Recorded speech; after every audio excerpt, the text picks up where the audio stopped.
Welcome to another amazing episode of Fluorescent Future. We are going to be examining electric vehicles, in and all forms of electric vehicles. Why are they here? Where did they come from? When did they actually start? Who came up with the strike of genius? Why hasn't this been done before? Which it has. We're going to call these following 4 episodes called Spark in the Dark. It's all about electric vehicles, where I get to kind of take a look at things from an objective view. Naturally, everyone is encouraged to research it for themselves and give feedback, telling me if I've done it wrong or right. Either way, I don't care. But one thing I do care about is that this entire little venture on YouTube over here, Fluorescent Future, it has nothing to do with, because that's not what the show's about. This is not politics, this is just basic facts which I present to you guys from my point of view, which is 100% right, according to me. So without any further ado, we're going to delve into the very, very dirty and murky world of electric vehicles. This is the last thing you would expect. So, Fluorescent Future, where science fiction meets science fact.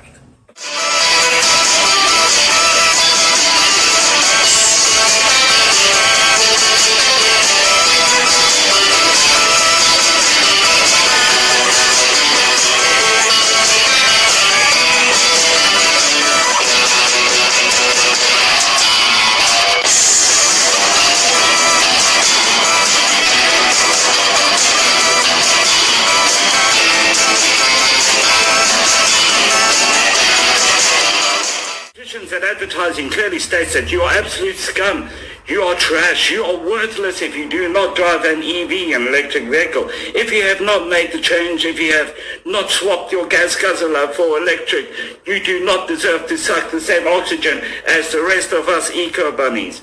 This is absolutely fantastic marketing to make you feel like you are not worthy to be part of mankind, of the human race.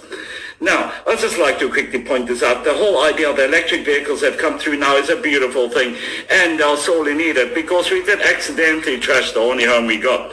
If the entire planet is on fire, we don't really have a backup plan of a planet number 2 where we can go, which if we do find one, we almost bugger that up as well.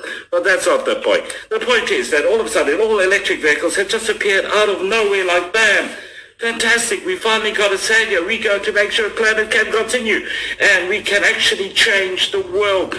Now, there's a slight flaw in this reasoning, because as it turns out, electric vehicles were here all along. Now, the same people that are coming up with these electric vehicles are the same people that caused the problem, namely, the companies that came up with their gas guzzlers are also the ones making electric cars. Now you think to yourself, hold on a second, they just decided to evolve. That is absolutely wrong. See, the whole idea is that these companies have literally went around and destroyed the planet. It's like Jack the Ripper has actually went around, sliced up a couple of streetwalkers, and then left behind a box of Band-Aids just in case she needs to plug a car. Now, these companies over here, I'm not going to make fun of them or put them down, but what I am going to point out is the fact that electric cars have been here all along. We've had these answers. We could have had a better world way back, and I can prove it. Let's start off all the way back in history. We're going to go to 1890. Also disputed, it could also be 1889 or 1891. Now, there was this guy called Willion Morison. Now, Willion Morison came up with this 3-wheel bicycle-looking contraption. That is the world's first electric car. This guy lived in Des Moines. That's in Iowa, I think. Let's double check that. Quick note. Yes, it is. Now, this car over here could go 23 kilometers an hour. Now, that is 14 miles per hour. I've got quick notes. Check that out. Now, anyway, this car over here was designed by a guy who's not only an electrical engineer, but was also an absolute, how could I say, visionary of his time. Now, this car over here is not mentioned in history books, and it's not even put to the forefront of the public eye. Now, remember, this is the world's first electric car, it is disputed that it's the world's first electric car, but I'm just going to go with official records, not to confuse everyone, and not to push some kind of agenda. So, people, behold, the world's first electric car, 1890. Wow, wonder why electric cars took so long to get here. Almost like they were suppressed, but I'm not saying anything. Okay?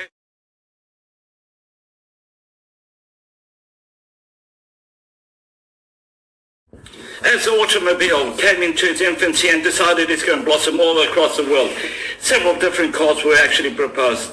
Electric cars were the forerunner, with petrol cars following close behind. Now, the weird thing is, the following figures are very disputed, so I'm just going to round things off. A lot of people said that 40% were electric, 40% were petrol, and 20% was other.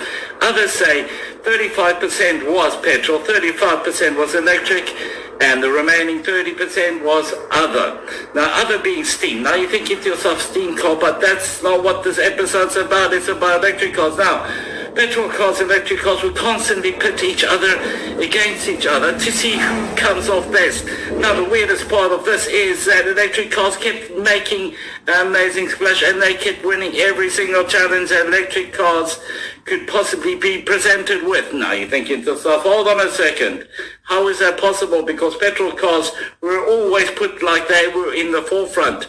Now, this is where everything gets really weird, dark, and murky, because the following people that you do not expect to be involved in the car industry suddenly popped up. Now, you're thinking to yourself, right, who the hell would that be? Thomas Edison, to be exact. Well, the light bulb? Wait a second, Thomas Edison, the guy, they electrocuted an elephant. Is he involved in the auto industry? The shady auto industry? As it turns out, yes, because Thomas Edison and Henry Ford were close bosom buddies. Now you think, wait a second, you're lying over there, except for the photos that I'm putting up here. You think to yourself, right, we need to take this back a notch. What's going on here?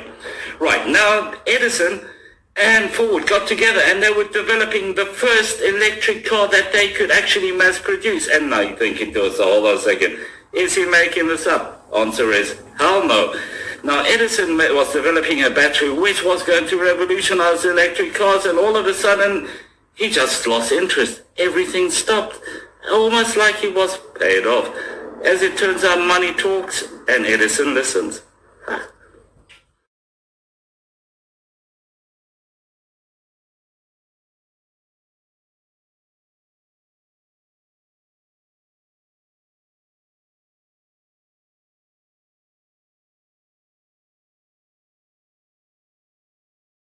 Thomas Edison and Henry Ford being firmly in control of what they were doing. They were going to revolutionize the auto industry because they were going to make the first production car, and it's going to be electric. Nothing could possibly stop them until that mysterious fire accidentally burned down their workshop where they were developing the world's first production electric car.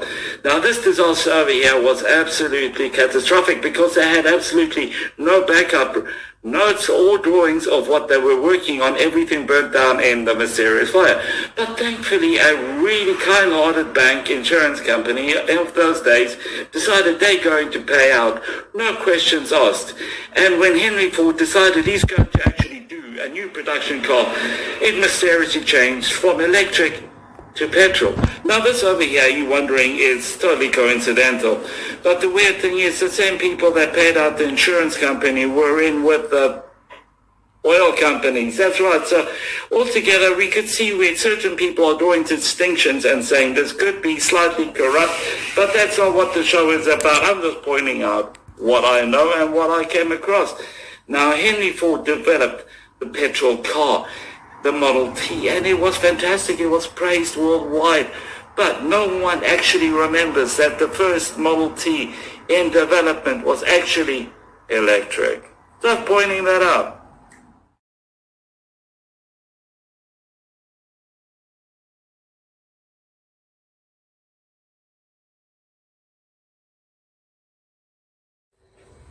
With the success of Henry Ford, several other companies stepped up and said, you know what, we can do that and we can do it better. We can make electric, we can actually improve on this concept. We could take cars and do them in such a way that when you travel the entire day, you just go home and plug it in and get it ready for the next day. The electric car was going to take on the Model T, and several companies were ready to do that. Now, the weirdest thing happened. When they applied for insurance for their companies, they were rejected. When they applied for loans, they were rejected. Now, the banks that themselves were actually in with the petrol companies, the oil companies. So it was basically a conflict of interest to actually help people to develop the electric car. Now, majority of the time they were saying that the electric car was dangerous, and they came up with loads of reasons why electric cars were not allowed to be on the road. Now, I'm going to list a couple of them on the side over there, just for a laugh. But now here's what is not a laugh. All of these companies turned their back on electric cars in favor of petrol engines. The reason being is because they were encouraged, very strongly encouraged, to stay in business. Just pointing it out.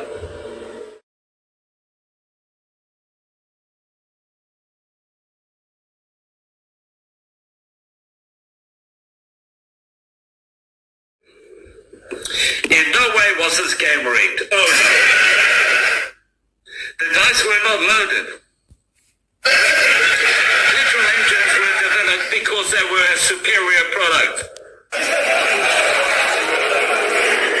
The titans of industry, namely the petrol companies, did not have the banks in their pocket. In no way were the banks the same companies as the petrol companies. And above all, the petrol engine was developed because it would have revolutionized the auto industry in a positive way. Right, now that I've spoken enough bollocks, I'd like to just point out that the electric car has been suppressed for way too long. And it was spinning non-bathing, sandal-wearing hippies that were dressed ever so cool, living in TVs, that decided we got to change the world, and they actually went all out to do just that. They tried to bring back the electric car, and they were trying to do that in the 60s and early 70s, and they almost succeeded. But as we all know, peace, love, and all of that crap will never prevail, because the people with the money will always be there to shoot you down, and they did shoot them down. And that is going to be part 2 of Spark in the Dark. Guys, I really hope you enjoyed this. Remember, it's not just my opinion, you also got an opinion. Put it in the comments below, tell me where I went wrong, where I went right. But above all, if you just feel like saying hi, do so. So anyway guys, a lot of love. I hope you enjoyed this. This is going to be a full episode expose on electric vehicles. I hope you guys like it. If you don't, well, I'll try a bit harder then. Guys, a lot of love. Hope to see you guys soon.